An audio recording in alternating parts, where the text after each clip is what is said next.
Hey folks, welcome back to Cats and Kilos. So tonight we are going to talk about the Mike Tyson versus Jake Paul fight. I wasn't even going to do this video, but I've been hearing so many theories and this and that about how Mike threw the fight, and I just wanted to cover that. So, my personal opinion, when the fight happened. Yeah, you know what? I'm an older guy. I'm 57. Mike's 58. I wanted him to win, right? And when he lost, I'm like, what the heck, man? Is that it? Is that all he can do? So if that's all he can do, what can I do? And I've got a pretty nice setup in my basement as far as some weights and a punching bag and all that. And I'm thinking, you know what? Maybe I should just get rid of all this stuff and just use the stairs to climb up and down the stairs. Because clearly, if I can go up and down like 1 or 2 flights of stairs, that's pretty much as good as it gets for me right now, right? But then I rewatched the fight, after the hype went down. And what was it that we really expected, right? We expected that Mike was going to knock him out in the first round, maybe second round, and if he didn't, if it went the distance, Jake Paul would win the fight. And what happened?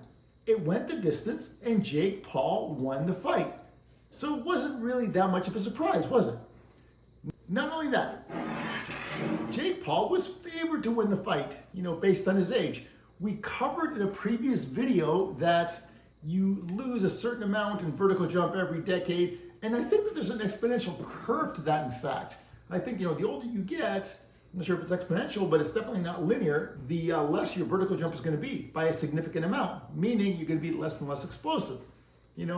Who was it? Roy Jones. Oh, I don't like his legs that he was talking about, during the fight. I don't like Mike's legs. You know what, Roy? I mean, that's what happens with age. He's not as explosive, right?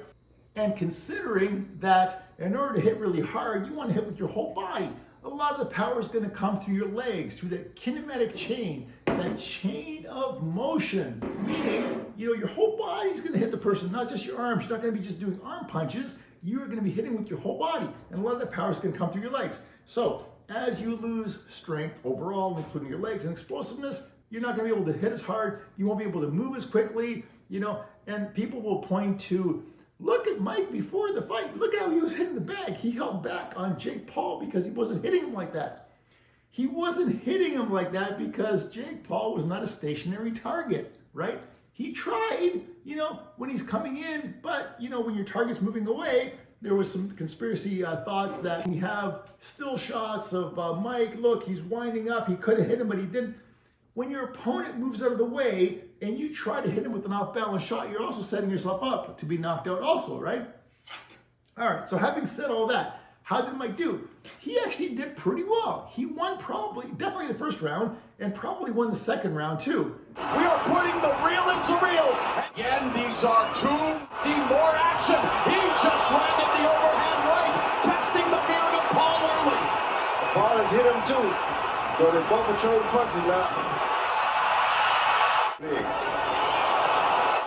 And we saw that he's fighting his glove again. We did see that throughout his career. In that fight with McBride. That's pretty good. And later on in the fight, not only did he do that, he had a good chance of knocking him out. Remember that point in which he actually hit him on the neck? He's turning into a boxer. Yeah, good shot. And again, the left hook.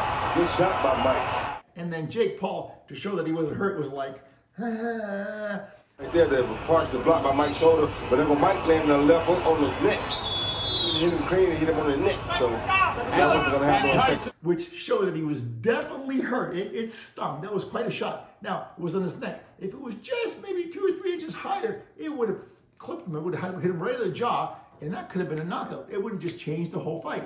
So it's a matter of inches, a game of inches with boxing, right? As with some other sport.